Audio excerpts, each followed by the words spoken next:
아니, 안녕하세요. 안녕하세요. 네, 원님, 그 화면 공유해서 숙제 좀 보여주시면 좋을 것 같습니다. 네,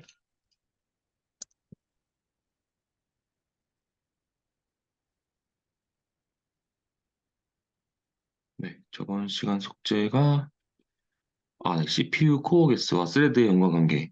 네, 네. 요거 개발 블로그로 작성해 주셨나요? 네, 개발 블로그에 올려놨어요. 네, 같이 보겠습니다. 잠시만요. 쭉 놔두고, 다 틀어주셨네요. 역시 센스가 만점이십니다. 스레드, 요건가요? 두 번째 건가요? 네, 두 번째 거가 네, CPU 코어에 관련한. 네네. 우선, 앞날의 법칙과 리틀의 법칙.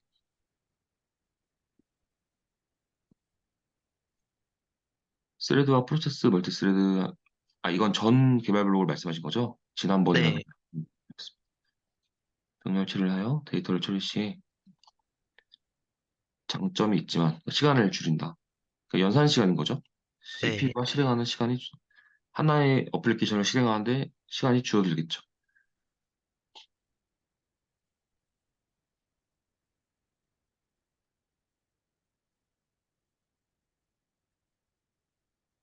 여기서 개요까지는 괜찮았는데 스레드 네. 풀이 갑자기 나왔어요.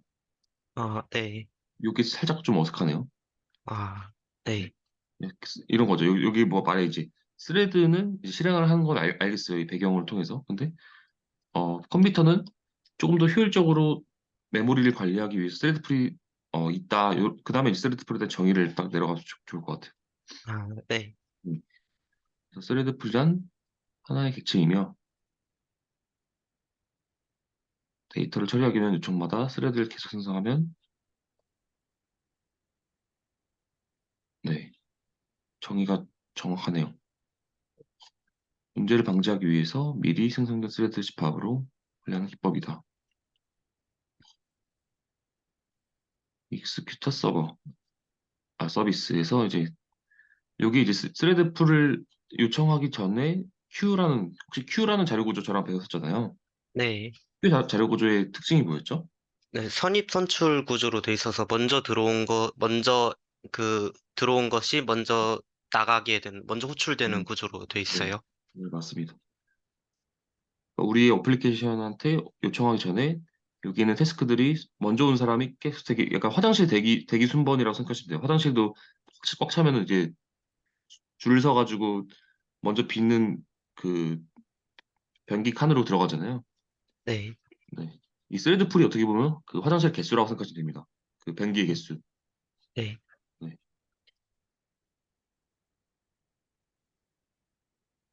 네, 방금 말씀 주신 게 여기 있네요. 태스크 큐에 있으며 먼저 들어온 녀석이 스레드 풀 내부에 런 상태인지 스레드에 할당한다. 음, 이 스레드 풀을 할당한 녀석은 누군가요? 스레드 풀을 할당하는 여기 스레드풀 내부의 런 상태가 아닌 스레드에게 할당하는 녀석 주체는 누굴까요? 음, 큐가 일단 큐에서 네, 태스크가 있을 때 넘어오는 그 일단은 요청이 있는지 확인하고 그 다음에 스레드 풀이 비어 있는지 확인하는 네, 구조니까 네. 큐에서 넘겨받을 것 같아요. 음, 그쵸. 그럼 Q는 누가 관리하나요? 큐는 스레드 풀이라는 하나의 클래스에서 관리를 하고 있고 그 안에 테스트 큐라고 내부적으로 관리하는 큐가 있다고 생각해요. 네. 그쵸. 어떻게 보면 이건 저희가 작성한 어플리케이션이니까 우리 어플리케이션이 관리하는 거죠. 네. 네. 음, 그러니까 여기까지만 있을 때는 장점만 있는데 혹시 단점도 있을까요? 음, 단점을 제가 자바 기준으로 봤었는데, 네, 스레드 풀 같은 경우에는 그 클래스가 따로 있더라고요.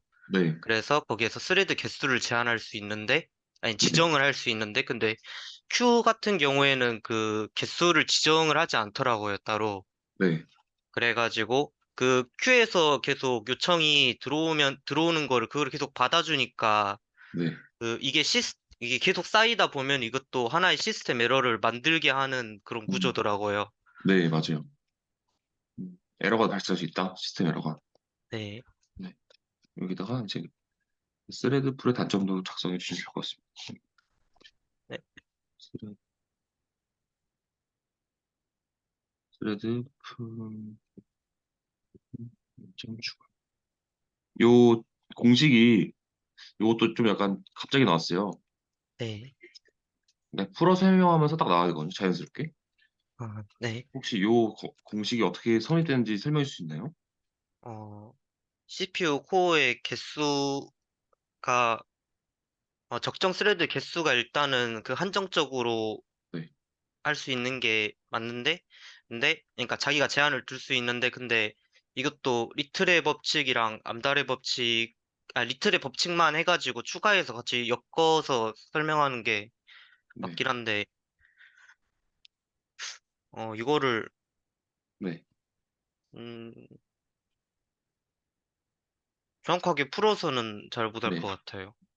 요건 제가 말씀드릴게요. 네, 그 제 블로그 잠깐만 틀겠습니다.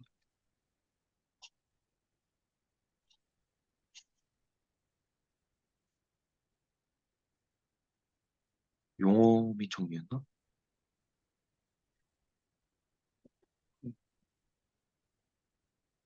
운영체제 쪽, 저기, 아, 네네. 제가 글을 쓴 지가 좀 오래돼가지고. 아, 이 광고네요. 이게 어떻게 나왔냐면, 이 그래프를 설명할 수 있어야 돼요. 그러니까 어, 결국에는 스레드라는 녀석은 이 대기 시간과 작업 시간이라는 게 우리 어플리케이션에, 내가 개발한 어플리케이션에 이 동작하는 주체는 스레드예요. 엄밀히 따지면. 우리가 네, 어플리케이션 동작한다 하지만, 단일 스레드면 스레드 한 개가 동작하는 거고, 다중 스레드라면 여러 개가 동작하는 건데, 그러니까 다시 한번 좀 더 풀어 설명하면 원래는 OS로부터 할당된 프로세스 한 개 안에서 우리 개발자는 스레드를 한 개만 택할 것이냐, 여러 개를 택할 것이냐, 그다음에 여러 개를 택할 때 스레드 풀을 사용할 거냐, 이렇게 다 옵셔널하게 우리한테 주어지는 거죠. 네, 를 사용할 거죠. 근데 그때라는 거는 이 스레드를 한 개건 여러 개건 쓸 때, 한 개인가 여러 개건 쓸 때, 이때 스레드의 실행 시간이 작업 시간이고, 그다음에 만약에 멀티 시 하나의 스레드가 다른 스레드한테 작업을 넘길 때, 이 넘길 때 준비 시간이 있어요. 준비 시간. 얘가 대기 시간이에요. 네. 근데 그러니까 이 공식이 왜 중요하냐면, 이 작업을 넘길 때 어떤 어플리케이션은 엄청 오래 걸리고, 어떤 어플리케이션은 바로 넘겨줘요. 그 이유가 뭔지 혹시 아시나요? 데이터의 크기에 따라, 음, 다- 데이터의 크기. 그쵸, 그쵸. 데이터의 크기가 맞죠. 네, 그러니까 데이터 크기 맞는데 조금 더 구체적으로 설명해야 돼요. 이 데이터 크기라는 건 우리 이런 거죠. 막 네, 다운로드 어플리케이션이야. 다운로드 어플리케이션. 우리 막그 영화 같은 거 봤잖아요. 막 10기가, 20기가. 네, 이런 녀석은 데이터 단위별로 계속 추지 않고 계속 요청을 하기 때문에 어 원래 스레드가 그러면 나 다시 또 질문할게요. 데이터 크기 맞는데 그러면 스레드는 언제 넘길까요? 스레드는 다른 스레드한테 언제 넘길까요? 작업을 혹시 아시나요? 이거는 생각 안 네. 해봤는데, 요거는 그, 제가 말씀드릴게요. 네. 스레드라는 게 사실 우선순위가 있어요. 스레드도 우선순위 찾아보시면 돼요. 우선순위라는 게 있는데 우리도 네, 어떻게 보면 윈도우에서 지금 저랑 줌으로도 원격을 하고 계시고 이 웹도 틀어놔서 지금 동작도 하고 그다음 어떻게 보면 지금 우리 입출력 장치에서 지금 이 말도 대화도 되는 게 어, 우선 스레드들이 계속 콘텍스트 스위칭을 하면서 동작을 하기 때문에 병행적으로 하는 거거든요. 네, 무슨 말이냐면 사실은 유저의 입출력이 제일 먼저 우선순위예요. 컴퓨터는. 그 다음에 백그라운드에서 도는 게 2순위고요. 또 뭐가 있을까? 네, 우선 이렇게 생각하시면 돼요. 하지만 유저의 입출력도 좀 더 세분히 나누면 우리가 마우스 클릭하는 거, 키보드 클릭하는 거 이런 게 다 입출력이거든요. 네, 이건 제가 유저의 스레드 우선순위 1에서 10 같은 게 있어요. 이런 네, 것들로 컴퓨터는 어플리케이션은 야 너가 지금 요청 온 스레드가 1순위니까 야 이거 먼저 처리해야 돼 얘들아 하면서 그 우리의 어플리케이션이 스레드한테 시키는 거죠.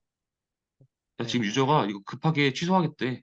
어, 그 인터럽트 하겠대. 그래가지고 이거는 그 스레드가 기존 녀석들한테 다 알려주는 거 전파하는 거예요. 야, 진짜 우리가 스레드 풀이 10개인데 야, 처리하고 있는 애 있으면 잠깐 멈춰봐. 야, 유저가 1순위로 이거 취소하겠다라고 해서 그걸 다 다시 복구하는 거거든요. 네. 네.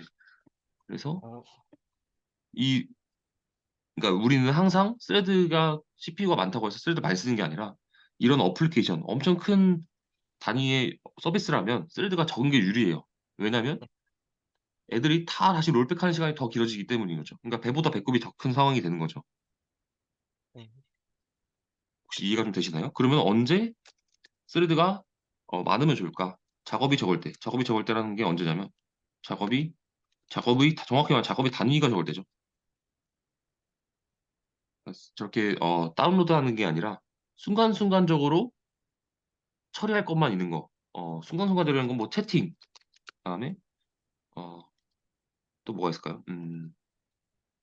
경매 시스템? 음, 그리고 뭐 주식을 하실지 모르겠는데 주식 그 어플리케이션도 순간순간적으로만 빠른 거거든요. 네. 네, 이 정도 될 것 같네요. 네, 이런 때는 오히려 스레드한테 우리가 그러니까 가용성이라고 해서 가용성 아시죠? 저런 배웠었죠? 어빌리티. 가용성이요? 아, 안 배웠군요. 가용성이 네, 뭐냐면 쉽게 말해서 사용성이 높아지는 거예요. 이게 무슨 말이냐면 우리가 그때 네이버 화면 봐서 IP가 4개인 거 확인했었죠.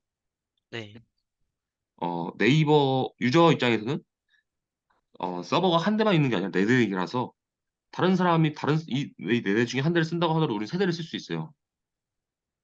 그러니까 사용할 대상에 요청할 곳이 많은 게 가용성이 많다는 소리예요. 음, 그러니까 이런 거죠. 제가 화장실을 들어갔는데 여유 있는 변기 칸이 많아요. 여유 있는 변기 칸. 나는 당연히 한 개밖에 안 쓰겠지만 여유가 세 대가 있어요. 그럼 가용성을 높다고 해요, 더. 여유 있는 변기 칸이 한 개보다. 왜죠? 네, 왜냐면 나는 혹시 모를 다른 사람이 쓴다고 해도 세 대가 있기 때문에 여유가 있는 거죠, 더. 사용자는. 이걸 네, 가용성이 높다고 하거든요. 그래서 우리는 이 어플리케이션을 예를 들어서 지금 건우님이 채팅 서버를 만들었어요. 적정한 스레드로 멀티 스레드를 만들어 놨으면 이 어플리케이션은 가용성이 높은 어플리케이션인 거예요. 이해되시나요? 조금은 이해되는 네. 것 같아요. 요런 개념들, 이게 지금 이게 사실은 한 번에 이해될 수 없는 개념이에요. 이 스레드는 엄청 어려운 개념이라서. 근데 제가 이제 내어드는 이유는 건우님이 지금 아직 스레드 할 때가 아닌데 너무 잘하셔가지고 자바의 크신 이거는 이제 스레드가 나와요. 그러니까 네, 예습 겸 하라는 거지. 이거를 이런 게 있다고 하면 제가 설명 듣고 이제 책을 읽으시면 좀 더 도움이 되실 거예요. 네, 이런 그, 부분들은 어, 바로 이해가 안 될 것 같아서 책을 읽고 추가해 주시는 게 좋을 것 같긴 하네요. 네, 요 부분들 있죠. 진짜 적정 스레드 개수의 이유. 이게 네, 너무 바로 나왔어요. 이게 엄청 풀어 설명해야 이해할까 말까거든요. 지금 건우님도 제가 설명했는데도 이렇게 막 바로 한 번에 이해하진 않았잖아요. 네. 네. 하여튼 이런 개념들이 근데 단골 질문이에요, 면접에. 그래서 제가 지금 중요해서 계속 강조 드리는 겁니다. 궁금한 게 있는데, 네네. 우선순위 같은 경우에 스레드 내부에서 셋을 할 수 있잖아요. 스레드 내부에서 셋을 한다. 네. 그러니까 자바에서 스레드를 선언 후에 생성 후에 셋으로 우선순위를 정할 수 있는데, 네. 근데 제가 스레드를 2개를 썼었는데, 하나를 10으로 두고 하나를 디폴트 값 그대로 뒀어요, 5로. 네. 네. 근데 제가 생각하기에는 우선순위인 게 먼저 출력이 될 거라고 생각했는데, 근데 보니까 거의 비슷하게 나오더라고요. 비슷하다는 게 정확히 혹시 밀리세컨드까지 찍어보셨나요? 몇 초에 시작이 되는지? 아, 시간이 아니라 콘솔 출력 결과 아, 로그에서 그러면은 네, 5가 먼저 출력됐나요? 10이 먼저 출력됐나요? 이 먼저라는 거는 맨 먼저 위에 찍힌 거겠죠, 콘솔이? 콘솔 아웃이, 콘솔 시스템. 네. 그거는 정확히 안 봤는데 일단은 10이 먼저였고 그리고 제가 일단 생각할 땐 그거였어요. 그 스레드 1이 10이면은 1에다가 출력한 콘솔이 프린트가 5개 먼저 나오고 디폴트가 그 다음에 5개 나올 줄 알았는데 근데 이게 계속 섞여서 나오더라고요. 15, 15 막 이런 네. 식으로. 네네, 맞아요, 맞아요. 섞여서 나오죠. 왜 섞여서 네, 나오냐가 궁금한 거죠? 네. 그, 좋습니다. 자, 제가 안 그래도 이걸 만약에 이어서 한다면 이걸 설명드리려고 했는데, 먼저 딱 좋은 질문을 해주셔서, 이게 뭐냐면, 스레드는, 그 데이터의 순서를 보장하지 않아요. 왜냐면, 이거는, OS로부터 스케줄링 되기 때문이에요. 우선 이해가 안 되실 거예요, 바로는. 네. 되기 때문이다. 그럼 OS는 왜 스케줄링이란 게 왜 하냐? 혹시 이 개념 아시나요? 스케줄링이 그 작업을 정해주는 거라고밖에 이해를 못했어요, 아직. 맞아요, 맞아요. 어, 이거는 제가 질문한 적이 없긴 한데, OS 스케줄링 알고리즘. 네, 이런 식으로 검색해 보시면,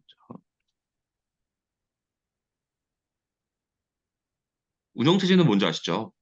네, 네, 우리가 이 지금 윈도우를 띄우는 환경을 제공해 준 녀석이에요, 주체가. 그래서 네, 운영체제는 이 5가지 기준으로, 어, 스케줄링을 한대요. 이 지금 요청이 이 프로세스를 얼마나 이용할 것 같냐? 시간당 얼마나 처리를 해야 될 것 같냐? 시간이 얼마나 걸릴 것 같냐? 대기 시간이 얼마나 걸릴 것 같냐? 사실 큰 스레드라고 보통 하기도 해요. 우리 지금 방금 대기 시간 얘기했잖아요. 네, 스레드에서도. 이 OS도 똑같습니다. 근데 스레드도 왜 그렇게 동작하냐고, 그거를 이해하기 위해서 우선 프로세스를 먼저 봐야 돼요. 왜냐면 그 스레드의 작업을 할당하는 것 자체가 프로세스이기 때문에 이 프로세스의 원리를 알아야 스레드도 이해하실 수 있습니다. 근데 우리는 프로세스는 아예 프로그래머가 접근하지 못하는 단계라면 스레드는 프로세스랑 비슷하면서도 일부분을 우리가 커스텀하는 거거든요. 네, 그래서 CPU의 스케줄 알고리즘은 뭐가 있냐면 이런 것들이 있어요. 어떻게 보면 그 큐에 있는 선입선출이랑 똑같고 아니면 쇼티드 잡버스트, 쇼티드 레메이닝 타임 버스트, 프라이어티 스케줄링 이게 지금 우선순위 스케줄링 제가 아까 말한 스레드 레벨별로 네. 그리고 라운드 로빈 자 이게 그러면 질문 이거였어요. 자 섞어서 나온다. 왜 섞어서 나올 건지 한번 유추해 보실래요? 음, 좀 힌트를 드리면 섞어서 안 나왔을 때 섞어서 안 나왔을 때의 단점이 있어요. 단점 이것 때문에 섞어서 나오는 거거든요. 아, 섞어서 안 나왔다는 거는 결국에는 그 단일 스레드와 같은 음, 기능이라서 음, 그런 것 같아요. 그러니까 네, 결국에는 스레드 네네. 이게 네. 우선순위를 둬가지고 이거 먼저 하라고 하면은 그러면은 이거 먼저 하고 다른 거 하라 하면은 결국엔 그냥 단일 스레드를 그쵸, 그쵸. 두 개로 정확하네요. 나누는 양 처리를 못한다. 어, 그쵸. 그러니까 우리는 응답 시간을 빨리 회신받고 싶어서 멀티스를 쓰는 건데, 그걸 못하는 거죠. 네, 그거 다 아시는데요? 잠깐 질문이 섞어서 나온다. 왜 섞어서 나오냐? 양 처리 못하기 때문에 섞어서 나오는데, 그러면 섞어서 나오는 거를 부분적으로 막을 수도 있거든요. 네, 그것을 이걸 동시라 그래요. 동시가 뭐냐면 순차적이는 거예요. 순차적으로 보이게 네, 처리할 수 있어요. 근데 이거를 다 순차적으로 처리하면 대응 처리를 못하는 거기 때문에 우리가 멀티스를 사는 이유가 없어지는 거죠.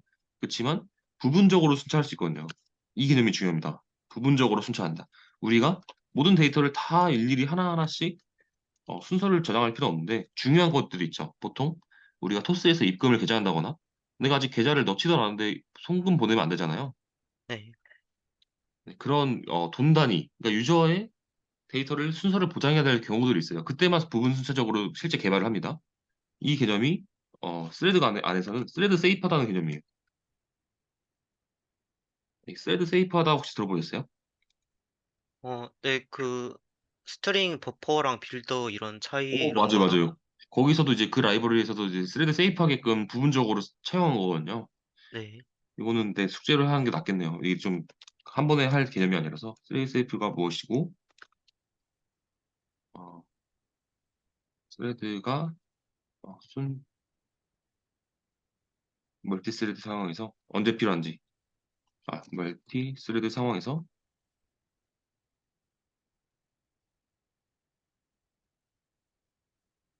네, 이런 것들을 개발 블록까지는 쓰실 필요 없을 것 같고 그냥 공부를 해보세요. 네, 공부하기.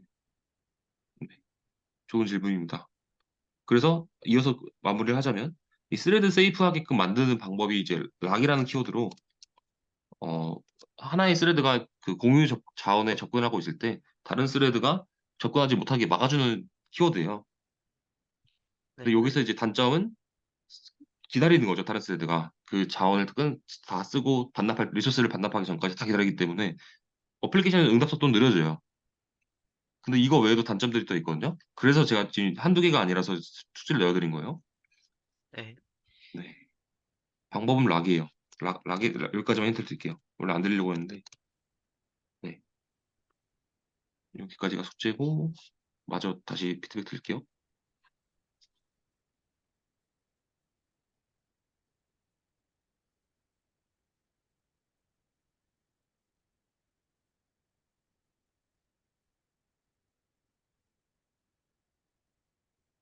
요 참고하신 URL을 아래다 적어주셨나요? 네, 아래에 있어요. 음, 네.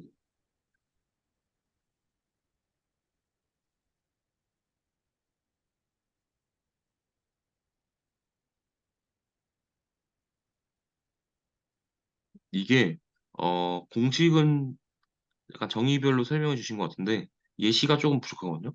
여기 예시. 어, 그러니까 스레드가 15개일 때,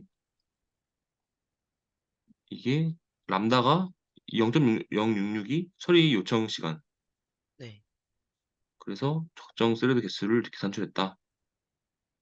음, 적정 스레드 개수가 227개인가요? 좀 이상한데요? 어, 그 요청 처리 시간, 요청 처리 개수였어요, 이게. 요청 처리 개수.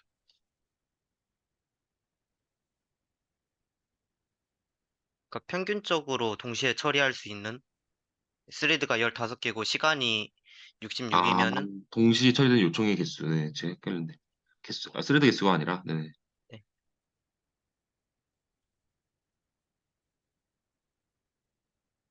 그러니까 정확히 말하면, 요 15는 왜 나왔고, 0.0066은 왜 나왔고, 227은 도출되었는데, 이 두 가지가 왜 나왔는지가 대한 그 예시가 조금 부족한 것 같아요. 갑자기 15개잖아요, 지금 보면. 네, 네, 요 15랑 0.066에 대한, 요게 왜 나왔는지, 도출되는지에 대한 배경? 그게 조금 들어가면 좋을 것 같거든요. 네, 음, 근데 얘는 이게 도식화된, 이 값들만 나오고 예시가 없어서, 그냥 처음 보는 사람들은 아마 이해가 안 되실 거예요. 네,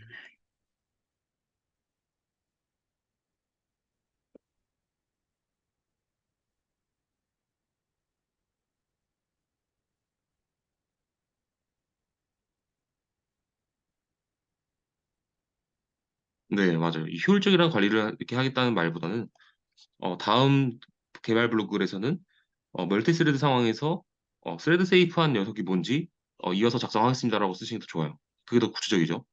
네, 그러니까 이 말이 이 말이에요. 이 스레드 세이프를 어떻게, 어, 처리할 건지에 대한 고민을 하는 사람이 되겠다라는 말이 이 말이거든요. 근데 이거는 네, 추상적으로 끝나는 거예요. 그러니까 효율적인 게 뭔데, 또 물음표를 주는 거죠. 이 좋은 개발 블로그는 물음표를 주면 안 됩니다. 다 알려줘야 됩니다. 네, 이걸 바꿔주세요. 네. 그래서 스트레이트 첫 번째 숙제 했고, 두 번째 숙제는, 요거 전체적으로 다 바꿔주셨나요? 네, 바꿨어요. 이거, 저한테, 이거, 네, 플로우에 남겨주시면 이거 그냥 수업 끝나고 제가 시간 될 때 보고 다시 그 블로그로 피드백 드릴게요. 저희가 수업을 나가야 돼서. 네, 그리고 저번 시간에 아마, 요것도 개발 블로그 작성하셨네요? 요것도 네, 보긴 봐야겠네요. 네. 이거는 추가된 거라. 3스레드, 이건가요? 스레드 프로세스? 네, 그거랑 컨텍스트 스위칭 두 네네. 개까지 아, 네, 컨텍스트가 일단 CPU 그 연관관계 하면서 찾아보고 했어요. 이거랑 요까지 있는데 그냥 이 개발 블로그 이 첫 번째 거랑 세 번째 거랑 그다음에 배경 다 바꾸신 거 다 저한테 그냥 링크로 플로우에다 남겨주시면 제가 한 번에 그냥 해드릴게요. 이거는 아, 이번 오늘은 좀 숙제를 네, 진도를 좀 나갈게요. 진도가 계속 밀려가지고 네. 네, 4.2건에 6장 자바의 신 이건인 거죠? 네. 있다.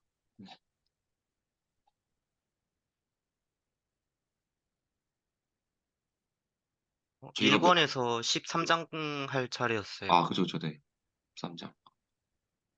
이너 클래스가 뭔지 말씀해 주세요. 어, 네.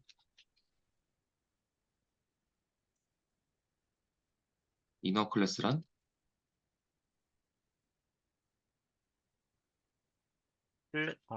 클래스 내부에 만들어진 클래스이며, 프라이베이트한 변수 혹은 메서드를 상속하지 않고 사용할 수 있다는 네, 점이 이 네, 점이에요.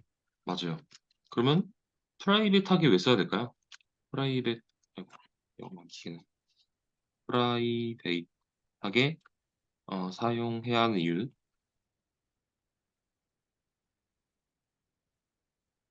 네. 어, 안전성을 보장하기 위해서예요. 그러니까 자기 자신이 의도치 않게 사용할 수도 있고, 음, 네, 아니면은 다른 협업 시에 다른 개발자가 네, 불러올 수 있으니까 접근 제어를 통해 맞습니다. 맞아요. 안전성을. 말이 술술 나오시네요. 네, 좋습니다. 어, 그러면 익명 클래스는 왜 쓸까요? 익명 클래스가 필요한 이유는 아래다 쓸게요. 익명 클래스가 이유는 아이고, 익명 클래스의 장점이 객체를 어, 클래스명과 네, 을 생성하지 않고, 아니, 명시하지 않고, 뷰를 통해 클래스 내부에 만드는데, 일회성으로 필요한 경우, 네, 그 클래스를 상속하거나 그냥 일반 이너 클래스 하면, 결국에는 이것도 데이터의 소모 값이 크니까, 일회용으로 할 시, 가독성 좋게 하는 겸해서 가독성 좋게 하고 그 데이터를 전략하기 위해 음, 한 것 같아요. 네, 맞아요. 그러니까 우리의 그 생성자, 그 클래스의 생성자의 익명으로 생성하면 우선 코드가 줄어들기 때문에 코드가 줄어든다는 건 한눈에 보인다는 거죠. 그게 가독성을 얘기하신 것 같고, 익명 클래스를 사용하는 예시가 이너 클래스예요. 이너 클래스 안에서 이제 프라이베이트하게 쓰기 위해서 쓰기도 하고, 그 말이 이 말이죠. 일회성으로 필요한 경우 사용하거나, 그다음에 데이터를 절약한다. 이 말은 조금 애매한 말인 것 같아요. 데이터를 절약한다라는 게, 그, 우리가 그 T 메모리에서 힙을 가리키는 스택의 메모리 크기가 절약된다. 그 말이신 거죠, 정확히? 네, 일단은 클래스이긴 한데 결국에는 생성을 한 거니까 류를 통해서 이야거를 제 생각에는 이게 흰 메모리에 들어갔다가 일회용이니까 결국에 한 번 쓰고 사라질 거 아니에요. 네네. 그래서 좀 그러니까 만약에 일반 이너 클래스 했으면은 스태틱 영역이 있었을 텐데 네. 힙에서 그 가비지 콜렉터 해가지고 자동으로 삭제될 것 같아서. 요거는 GPT 한번 물어볼게요. 저도 궁금하네요. 잠깐만요.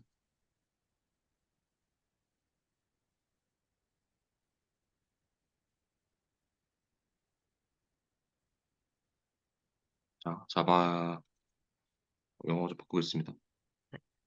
자바 문법 공부하고 있는데, 익명 클래스가 생성되고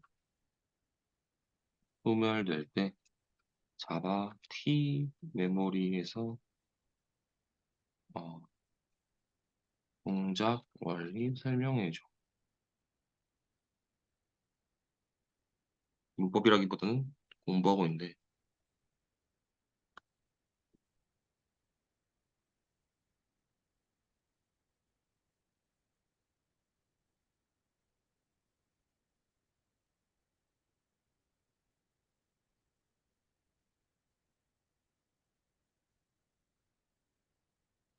제가 알기로는 똑같거든요. 네, 무슨 뭐가 똑같냐면 우리가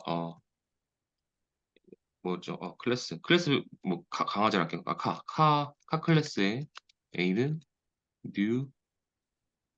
뉴 카 해서 이 A가 스택에 있고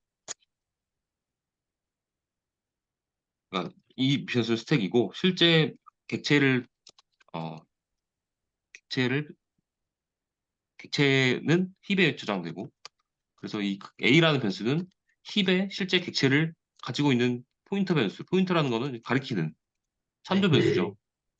그래서 사실은 저 익명 클래스도 인스턴스화 할 때 똑같이 생성자가 호출되고 근데 이 스택이 없는 거예요. 스택이 이 A 녀석이 없는 거고 힙은 똑같이 저장이 되고 그런데 이 A가 이름이 없으니까 없는 것처럼 보이지만 결국에는 없는 게 아니거든요. 이름이 없다고 해서 가리키지 못하는 건 아니거든요. 그 네, 클래스의 이 부분이 좀 애매했어요. 그래서 얘가 없는데 어떻게 동작하지라고 제가 지금 궁금해서 물어본 거예요. 사실은 결국에는 다 저장이 되기 때문에 동작이 하는 거예요. 스택이 스택이 만약에 안 돼 있고 힙에 바로 가리킨다? 이건 말이 안 되거든요. 제가 어떤 거를 궁금해하는지 이해하셨나요? 네, 네, 이 A라는 녀석이 없는데 어떻게 동작할까가 궁금했어요. 저도 애매해가지고 제대로 설명드리려고. 확실한 건 이 힙에 저장이 됩니다. 이미 그래서도 보시면 네, 인스턴스화, 네, 인스턴스화 되면 생성자가 호출되고 필요한 초기 작업이 수행된다. 이 필요한 초기 작업이라는 거 안에 이 A라는 스택 변수가 지금 내부적으로 저장이 될 거예요 아마. 내부적으로 저장됐다가 그 클래스 변수 어딘 하위에 우리가 알지 못하는 프로그래머가 알지 못하지만 어 약간 인벤토리 같은 게 있을 것 같아요. 제 생각이 지금 제 추측이에요. 지금 제가 추상적으로 질문했기 때문에 얘가 추상적으로 답변한 건데 이 필요한 초기 작업 안에 이 카라는 클래스 안에 자기가 사용할 만한 뭐 인벤토리 같은 게 있을 거예요. 거기 안에 이 익명 클래스 첫 번째 아이템이 저장되는 거죠. 그래서 우리 눈에만 안 보일 뿐이지 결국은 스택이 저장될 거예요. 그래서 똑같아요. 이 T 메모리라는 것도 자기 그 인벤토리가 다 쓴다고 하면은 얘가 가리키는 힙을 해제하기 위해서 익명 클래스의 소멸이죠. 익명 클래스 소멸이 더 이상 참조되지 않을 때 GC에 의해서 똑같이 소멸되는 거죠. 그러니까 이 데이터의 절약은 사실은 절약이 안 되는 거예요, 사실은. 그러니까 변수가 내부적으로 저장이 된다. 그 말을 하고 싶었던 거거든요. 네, 근데 아까 건우님이 설명 주실 때 한 번 쓰고 말기 때문에 절약된다 이렇게 말씀해 주셨죠. 네. 음, 그게 절약이라는 게 참 애매해요. 왜냐면 재사용하는 게 오히려 절약되는 거 아닌가요? 한 번 생성해 놓고 어, 계속 재사용해야 절약된다고 생각하거든요. 이런 거죠. 네.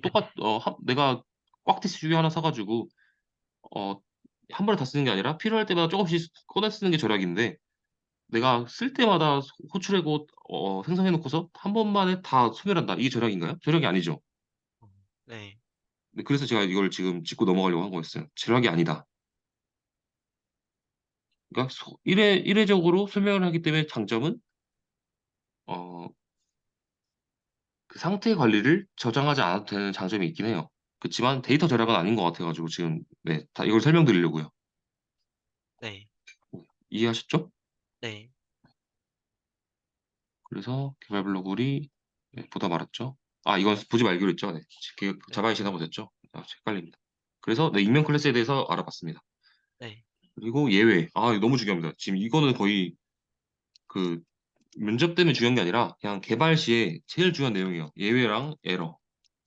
우선 예외가 뭔지, 그다음에 에러가 뭔지 하나씩 말씀해 주세요. 에러란 14장 진짜 중요합니다. 이건 개발자라면 항상 하는 일이 에러를 보는 버그를 고치는 일이거든요. 근데 네. 그 버그를 어떻게 발생시킬 건지에 대한 얘기입니다. 예외랑 에러에 대해서 정의를 먼저 내려주세요. 음, 전 예외랑 에러를 같다고 생각해가지고 음, 나눠서는 네. 못할 것 같아요. 그럼 하나, 예, 같은 거라고 생각하시고 예외만 먼저 정의를 내려주세요. 같은 거라고 생각하면은 컴파일 아니면은 컴파일 시 아니면 실행 시 경우에 그 개발자가 아닌데 그러니까 예를 들면은 그 디바이드를 했는데 네. 이랑 인트형으로 리턴을 받는 그거예요. 네네네. 인트형 메서드인데 리턴이 나눴는데 디바이드 나눴는데 리턴이 그 리턴 값이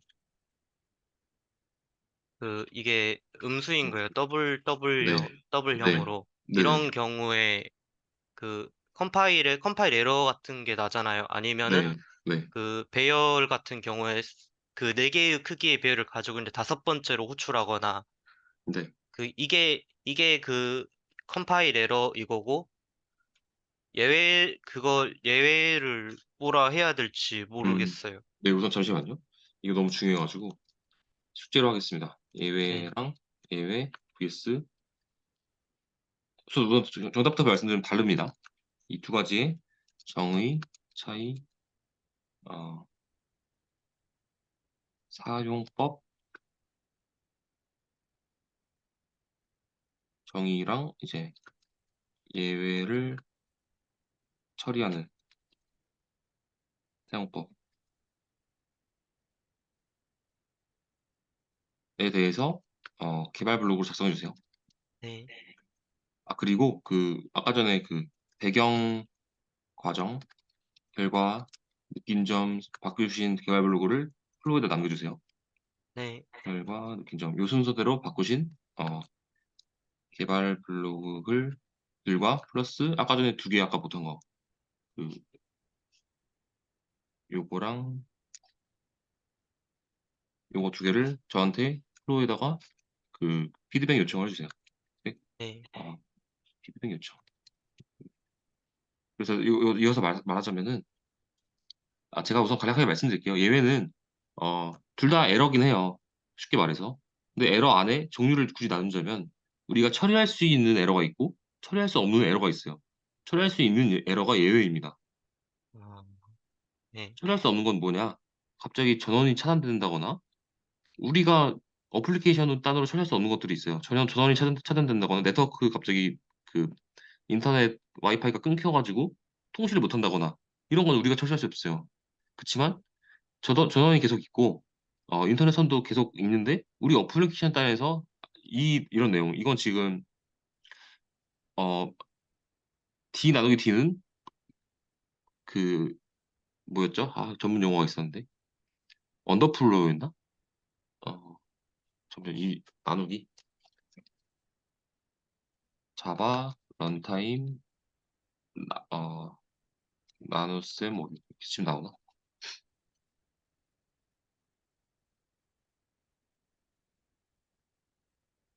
제가 알기로는 언더플로우일 것 같아요. 아마 없는 자료 구조 없는 메모리 영역에 계속 연산을 하려고 하는 거거든요. 네. 메모리 언더플로우 할게요. 메모리 언더플로우 이셉션 이 발생하는 걸 지금 예시를 들어주신 것 같아요. 네. 네. 그러니까 이 얘는 너가 지금 잘못 넣으려고 했어. 예외를 발생시켜서 다시 한번 정상적인 값으로 나눠볼래? 라고 이렇게 다시 요청할 수 있거든요. 이게 사실 지금 정의를 말씀해 주시진 않았어요. 네.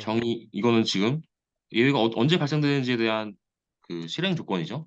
정의를 한 번만 다시 작성해 보실래요? 방금 제가 말을 하긴 했네요. 네. 네. 그럼 제가 말하겠습니다. 네. 그러니까 컴퓨터가 에러가 났을 때 어플리케이션 단에서 재처리가 가능한 예외, 에러는 예외예요. 근데 이 예외를 처리하는 방식이 여러 가지가 있어요. 혹시 아시나요? 예외를 처리하는 방식은 세 가지가 어, 있습니다, 보통. 이거 잘 모르시나요, 혹시? 책에 나오긴 할 텐데. 캐치 스로우랑 네. 스로우즈 말씀하시는 거 아닐까요? 음, 저거는 문법이고, 네, 얘는 예외를 잡는 거죠. 잡아가지고 던진다는 건데, 근데 그 네, 잡아가지고 던지는 방법이 세 가지예요. 어, 얘는 그냥 그 예외를 처리하는 키워드일 뿐이고, 네, 잡아가지고, 그래서 어떻게 처리할 건데, 어떻게라는 거는, 어차피 글을 쓰실 거니까, 네. 회피하는 방법이 있고, 복구하는 방법이 있고, 전환하는 방법이 있습니다. 아, 네, 아마 용어는 한 번씩은 들어보셨을 거예요. 네, 네. 근데 아마 안 나왔나? 제가 자바이슬 읽은 지 너무 오래돼가지고. 하여튼 런 게 있습니다. 네, 이거 여기 이 글에 쓰셔야 돼요. 여기 내용이. 네, 네, 그래서 요 트라이 캐치로 어떤 예외인지를 확인한 다음에 캐치 구문에서 야 너가 지금 예외 역할을 여러 개를 잡은 그 필터 체인이라고 해요. 필터 체인이 뭐냐면 이 캐치가 여러 번 올 수 있어요. 캐치가 네, 뭐 이 세션 그냥 가장 상위 예외 클래스를 잡을 수도 있고 네, 이렇게 해서 이 캐치 구문이 캐치 구문이 여러 개가 이렇게 올 수 있습니다. 네, 뭐 많게는 10개도 봤어요, 저. 그러니까 이셉션이 이제 우리 사용자 정의 이셉션을 만들 수도 있고요. 뭐 채팅 이셉션, 뭐 로그인 이셉션 이런 식으로 만들 수 있습니다. 이 채팅 구문에서 그래서 이 에러를 잡아가지고 여기서 이제 에러를 처리하는 거죠. 에러를 처리한다는 게 뭔지도 간략하게 말씀드리면 보통은 실제 회사 코드에서는 뭐 로고를 찍어요, 로고. 로저 모임 에러니까 에러 로고를 찍어가지고 이 에러가 왜 나는지에 대한 스택 트레이스를 여기다 찍어가지고 우리는 트러블 슈팅합니다. 네, 그리고 이제 예외를 발생시키죠. 예외를 왜 발생시키냐면 어, 그 예외를 발생시켰다는 거는 스로우 뉴 해가지고 이제 그 예외를 그러니까 이 예외를 다시 뉴합니다. 이것도 어떻게 보면 이 세 가지 안에 있는 거예요, 지금. 이 회피 복구 전환 중에. 뭔지는 말씀 안 드릴게요, 일부러. 네, 얘를 발생시켜서 전환을 할 때가 있어요. 전환을 왜 해야 되냐면 지금 이 예외는 너무 그 추상화된 예외여가지고 정확한 에러 상황이 뭔지 우리 프로그램한테 날리기가 너무 추상화되어 있다. 그래서 새로 만들어가지고 이 예외에 대한 또 세부 처리, 이 이셉션 메시지마다 또 달라지겠죠?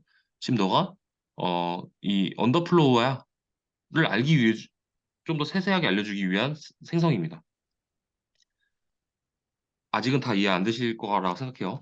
지금 제가 네, 예시를 추상적으로 들기 때문에 이런 전환하는 게 있고 복구라는 건 다시 한번 시도해. 그래서 유저한테 바로 리턴을 주는데 그냥 리턴을 주는 게 아니라 복구 메시지를 주는 거죠. 너 지금 뭐가 잘못됐으니까 다시 한번 해볼래? 라고 리턴 바로 해주는 것도 있고 회피라는 거는 어, 이 예는 발생했지만 컴퓨터가 내가 지금 난 이건 처리할 수 없어 절대로. 그래서 나는 그냥 너 못 본 걸로 할게. 이런 거거든요.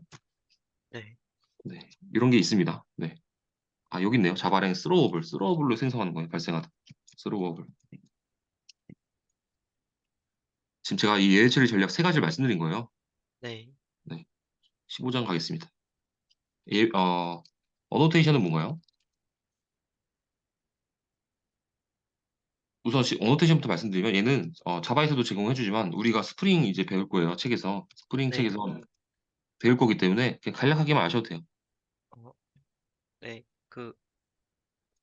그냥 말로 해도 돼요? 네, 말로 하기 더 편하죠. 네네.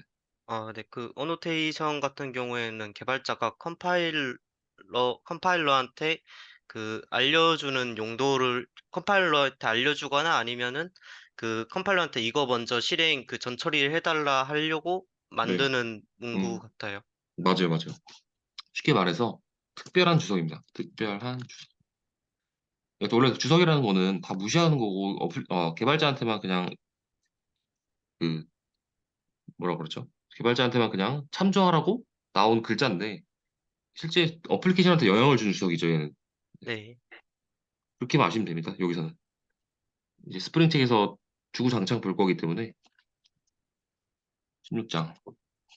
야, 얘는 다 복습 내용이네요. 혹시 여기서 이해가 안 되셨던 부분 있으신가요? 복습하시면서? 어, 다시 트라이 한번 캐치 쪽만 좀 네, 사용법을 네, 헷갈렸고, 나머지는 다 그 네. 체계에서는 좀 된 것 같아요. 요거는 아마 외래 처리 전략을, 문법을 공부하시면 될 것 같고, 사실 이 사용법이 중요한 게 아니라 이 세 가지가 왜 필요한지가 중요해요. 네. 회피는 언제 필요하고 예시를 다 들어야 되는 거죠. 복구는 언제 필요하고 전환은 언제 필요한지. 이 예시를 알면은 사용법이야 뭐 제가 아까 말씀드렸잖아요. 여기서 발생시킨다, 리턴 시킨다, 아무것도 안 한다. 이 세 가지 다 벌써 정답 말씀드린 거예요. 사용법. 네. 네. 16장 넘어가고 이제 2권 가겠습니다. 2권도 읽으셨죠? 이거는 네. 이게 좀 개정판이어가지고 다른데, 아, 맞아요. 맞아요. 맞아요. 개정판을 틀면 되죠? 네. 자, 자바 이신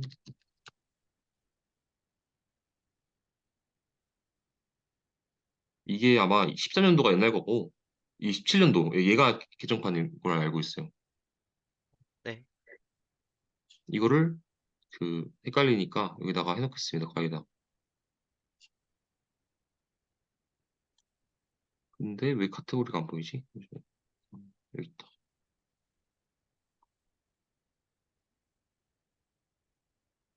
이거 맞죠? 19장. 어, 네, 맞나요? 네, 읽으신 게. 맞아요. 네. 몇 장까지 읽으셨다 했죠? 저번 시간에? 저번 6장하고 그 스레드 장까지. 관련해서 아, 하려고 19장까지죠, 정확히는. 아, 19장까지가 아닌가? 몇 장까지 읽으셨어요? 실제로?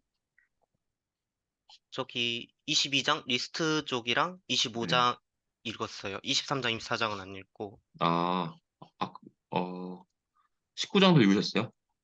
19장은 네, 읽기는 했어요. 음, 네. 19장 나가겠습니다. JVM 우리가 공부를 하긴 했었는데, 복습 겸 다시 물어보겠습니다. JVM의 정의 역할이 무엇이었을까요? 음, 자바 실행 시 개발 메모리 소멸, 행성 소멸, 클래스 로드 등의 그 다양한 역할을 개발자 대신 해주는 소프트웨어라고 음, 하고 네, 역할은 그냥 위에 그대로 실행인 클래스 로드, 네, 실행 엔진, 그리고 그 런타임 데이터 에어리어 이렇게 크게 세 네, 개로 네. 하나 더 GC까지 꼭 써주셔야 됩니다. GC. GC가 너무 중요합니다. 그 실행 엔진 안에 네. GC가 들어가는 게 아니라 다른 영역이에요? 제가 알기로는 다른 영역으로 알고 있는데 그림을 다시 한번 볼까요? 잠시만요. JVM 구성 요소. 이게 그림마다 좀 달라가지고 실행 엔진과 실행한 녀석의 메모리 잠시만 그림을 전체적으로 보겠습니다. 제일 정확한 그림이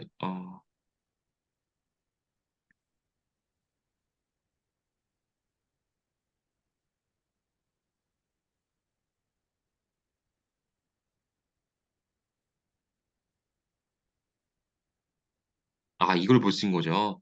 네, 그거랑 가장 유사한 걸로 봤어요. 네. 어, 뭐 사실 이게 내부에 있냐 외부에 있냐가 주는 게 아니라 이 GC를 실제 개발자가 자주 봐야 하고 그 다음에 예외가 발생했을 때 옵션 값들을 바꿔줘야 되거든요. 네,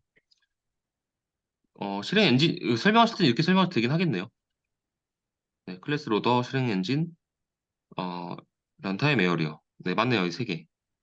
네, 그렇게 설명해 주시면 되는데 제가 이렇게 또 말하는 이유는 GC에 대해서 안 그래도 면접 질문이 많이 올 거기 때문에 내가 미리 알고 있다라는 걸 어필해도 나쁘지 않다라는 의미로 말했었던 것 같아요. 네, 네. 보통 실행 엔진에 대한 이 엔진이 어떻게 동작하냐라는 질문이랑 GC가 어떻게 동작하냐는 질문이랑 조금 다르게 대답하거든요. 그냥 얘는 실제 코드를 실행시키는 주체고 얘는 실행한 내용들을 어떻게 소멸하냐. 우리는 이 디스커션 엔진에 대해서도 알긴 해야 되지만 우리가 커스텀한 부분이 GC가 많기 때문에 컴파일러나 이 인터프리터 같은 경우랑 이제 실행시키는 코드를 실행시키는 주체는 우리가 제어를 잘 못하거든요. 네, 근데 GC는 우리가 커스텀할 수 있기 때문에 보통 이 GC 질문이 많이 들어옵니다. 그러니까 이건 참고로만 알아두세요. 네. 네. 근데 이렇게 말씀해 주셔도 상관없네요. 보니까 그림 보니까 네. 그래서 네, 세 가지를 말씀해 주셨습니다. 좋습니다. 그리고 JDK랑 JRE의 차이에 대해서 또 말해 주세요. JDK vs JRE.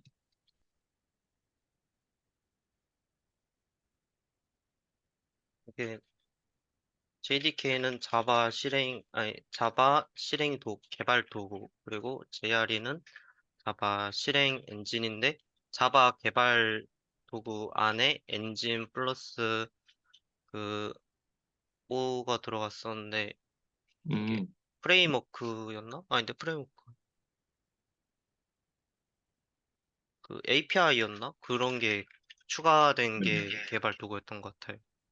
어, 우선은 이 개발 도구가 JDK만 있고 엔진과 API만 있는 녀석이 JRE입니다. 아, 네, 그리고 이 JDK가 더 큰 버전이에요. 이 말씀해 주신 두 개가 여기에도 있습니다. 그러니까 실행 환경이라는 거, 아니, 그러니까 개발 환경이라는 건 이 엔진과 API가 있어야 개발을 할 수 있잖아요.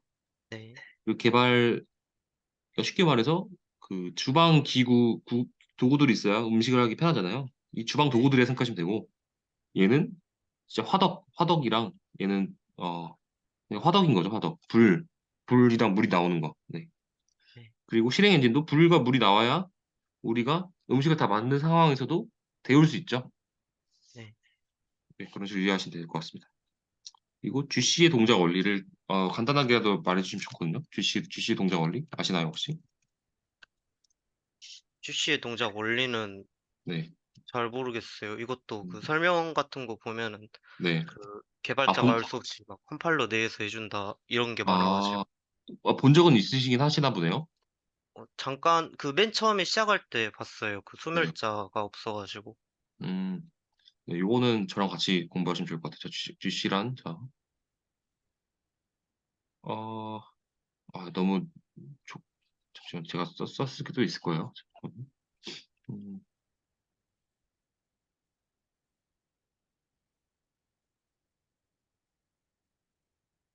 여기 있네요.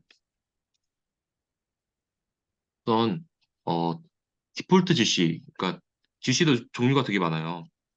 아, 네, 마크앤 수압 GC에 대한 내용이에요. 가장 디폴트된. 그러니까 아무것도 GC의 종류를 선택하지 않았을 때 선택된 GC의 메모리는 에덴, 서바이버 01,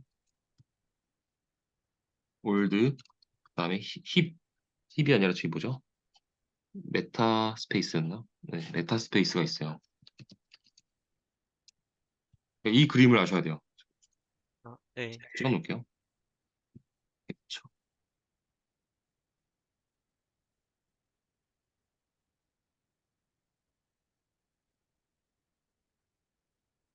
되게 간단합니다. 쉽게 말해서 뭐냐면 이 에덴형 연기기는 처음 생성한 갓, 갓 생성한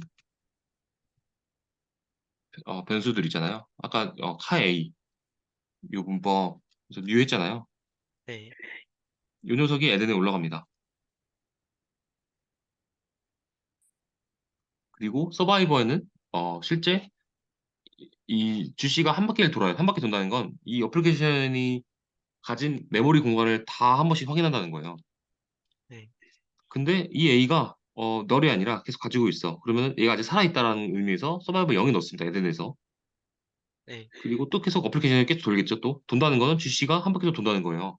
GC는 언제 돌지는 어, 우리가 제어할 수도 있긴 한데 그게 정해져 있어요. 그러니까 GC가 종류마다 다르고 어플리케이션 상황마다 다르거든요. 이 동작 언제 도는지는. 네, 그래서 서바이벌 0에 갔다가 얘가 또 한 바퀴 돌아왔는데 또 살아있어. 그럼 서바이벌 1에 갑니다. 네, 서바이벌 1에서도 또 살아있어. 그러면 이제 올드에 가는데 이 영역을 왜 나눴는지 궁금하셔야 돼요.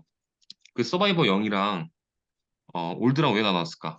일단 개념을 말씀드리면 올드는 어, 쉽게 말해서 오래 살아남은 녀석이죠. 오래 살아남은 녀석. 근데 이게 돌긴 도는데 돈다는 거는 주씨가 내부적으로 다 힙 공간이에요. 힙 공간. 힙 공간을 나눠 쓴 거거든요. 그러니까 네, 이런 거죠. 우리가 아파트가 있는데 30평수가 있는데 어디에는 화장실, 어디에는 안방 이렇게 나눠 놓은 것처럼 힙 안에는 33평인데 이 부분은 젊은 메모리 공간, 이 부분은 늙은 메모리 공간. 그래서 도는데 횟수로 돌아요. 한 3대 1 정도로 0을 3번 돌고 올드를 한 번 돌고 이유는 하나예요. 오래 살아남는 녀석들은 앞으로도 오래 살아남을 확률이 높아요. 앞으로도 계속 있을 확률이 높다. 그래서 확률적으로 데이터를 다 검색할 필요 없게 만들려고 만들어 놓은 어, 설계자의 의도거든요. 네, 이해되시나요? 네.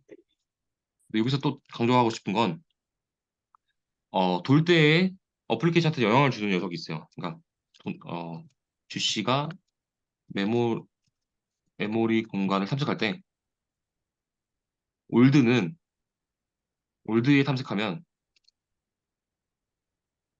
올드 탐색하면 모든 스레드가 멈춥니다.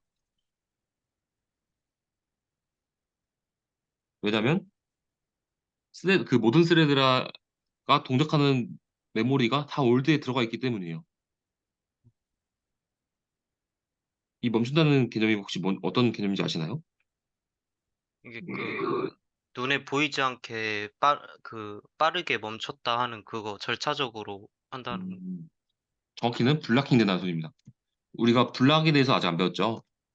어, 네, 그러니까 잠깐 멈추는 거예요. 왜냐하면 나의 지금 내가 실행되는 메모리들이 누가 쓰고 있기 때문에 그럼 이런 말 들어보셨어요? 우리가 그 윈도우 쓸 때 어떤 파일 열려고 했는데 다른 프로세서가 잡고 있습니다. 들어보셨나요? 아니요, 처음 들어봤어요. 음, 아,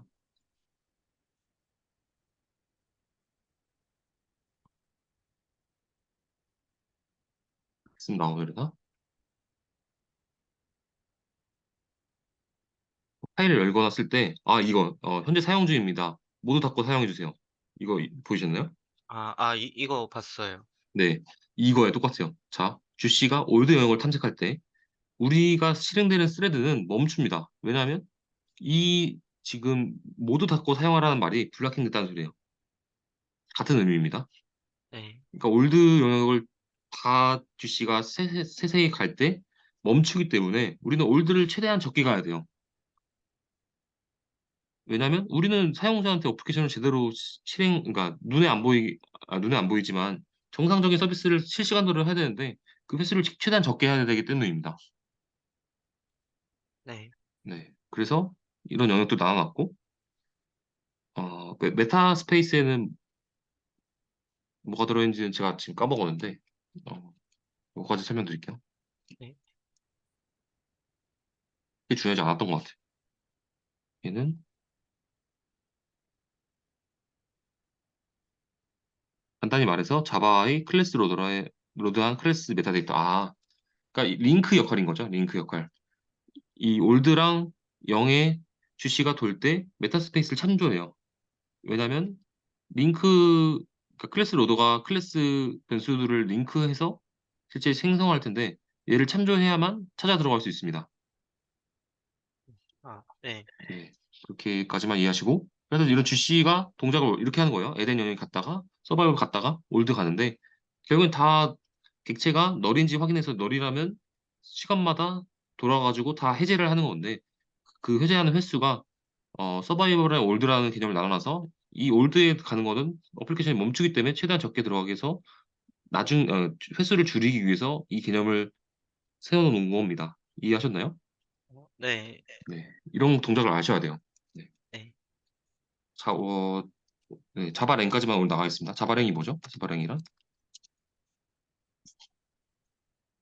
어, 자바에서 관리하는, 자바에서 미리 만들어둔 하나의 패키지 안에는 오브젝트라고 최상위 클래스가 있고, 자바랭에서 자바 유틸 같은 다양한 패키지들이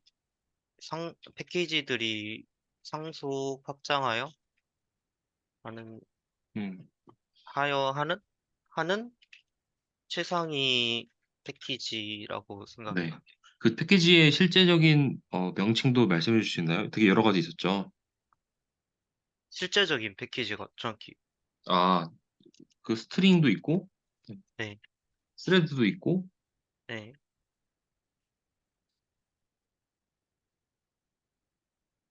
아, 이거 제가 헷갈렸던 것 같아요. 자바랭은 이 말씀 주신 게 맞고, 잠깐만요. 자바랭 패키지 구조도가 있는데, 패키지. 네, 보시면은,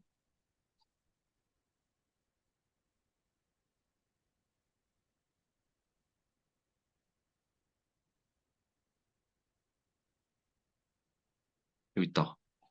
보시면은 여기에 프로세스가 있고, 아, 프로세스네요. 프로세스가 있고, 네. 스트링이 있고, 아, 스레드도 있네요, 여기. 네. 제가 틀리지 않았네. 네. 그리고 이걸 물어봤던 거예요. 실제 패키지적인, 그러니까 오브젝트를 상속한 실제 패키지명이 뭐냐. 아, 네. 메스도 있고, 이런 것들을 말씀해 주실 수 있어야 돼요. 왜냐면 아, 실질적으로 우리는 쓸 때 이걸 쓰거든요. 플스로더, 뭐 런타임 이 정도까지 쓰겠네요. 그다음 넘버까지. 뭐 이걸 다 외울 필요는 없지만 저처럼 몇 개는 말씀하실 수 있어야 돼요. 네. 네. 그래서 자바랑에 대해서 아시는 거고요. 이것도 책 읽으셨나요? 숙제로? 디자인 패턴은 못 그, 읽으셨죠, 아직? 네, 못 읽었어요. 네. 그럼 이거랑 그다음에 책은 25장까지 읽으셨다고 했었죠? 22장하고 25장이에요, 아, 지금. 그럼 네. 21이랑 23, 23, 24만 네, 안 자바이시, 했어요. 이건 23, 24. 그러니까 수업은 20, 21장부터 나가면 돼요. 수업은 이건 21장부터. 그리고 숙제는 23, 24, 25 읽으셨다고 했죠. 네. 우리가 목요일이니까, 어, 전체 책이, 좀 많네요. 많구나. 이건 20, 28장 좀 많으신가요? 좀 많나요? 아니요, 시간 되니까 최대한 네. 해볼게요. 28장까지 다 읽어보시고, 개발 블로그 다 정리해 주시고, 시간 남으시면 그때 이걸 읽어주세요. 시간이 네. 남으면, 네. 안 남으면 그냥 이것만 해주세요. 네. 네. 이렇게 해서 오늘 수업은 마무리를 할 것 같고, 질문 있으면 질문 받고 시험 맞추겠습니다. 질문. 이거 메스 같은 경우에는 자바랭이기도 한데, 자바 유틸이잖아요. 근데 메스가, 이것도 요 메스를 말씀하신 거예요? 네. 네네네. 이런 것들도 그냥 자바랭 패키지 같은 거 말할 때 같이 속한다고 생각해도 돼요? 자바랭에서 제공되는 메스가 있고, 네. 다른 패키지, 우리가 개발자가 개발해서 오픈소스로 만든 라이브러리 안에 있는 메스가 있고, 헷갈릴 수 아, 있는데, 네. 디폴트 되는 메스 안에 있는 내용들은, 뭐 나누기 곱셈, 제곱, 이런 것들이 있고, 사용자 재정의 메스가 있는 거죠, 또. 그러니까 이 앞단 패키지가 중요한 거죠. 그러니까 자바랭 안에 있는 메스냐, 우리가 개발할 때 임포트를 하잖아요. 네. 이 임포트가 이걸로 되어 있으면 이 안에서만 있는 내용들을 쓸 수 있는 거고, 이 메스에 정의된 게 없네? 오픈소스 검색해서 임포트를 한다거나, 아니면 내가 라이브러리를 만들어가지고 임포트 한다거나 두 가지 방식이 있는 거죠. 잠시만요. 네네네. 이거였던 것 같은데. 네, 제가 잘못 봤던 것 같아요. 아, 이거. 네네. 유틸은 네. 없지 않나요? 네. 네. 유틸에 있는 걸로 생각해가지고, 아, 그래서, 메스입니다. 아, 랭입니다, 랭. 네. 네. 음, 네. 그거 빼면은 네. 지금, 딱히 네. 없는 것 같아요. 알겠습니다. 오늘 수업 시간 끝나고 아까 제가 이거는 뭐 바로 주세요. 피드백 요청 요청 이거. 네, 플로우 채팅에다가 하면 될까요? 네, 맞습니다. 맞습니다. 네. 네, 알겠습니다. 알겠습니다. 고생하셨습니다. 목요일날 뵐게요, 건우님.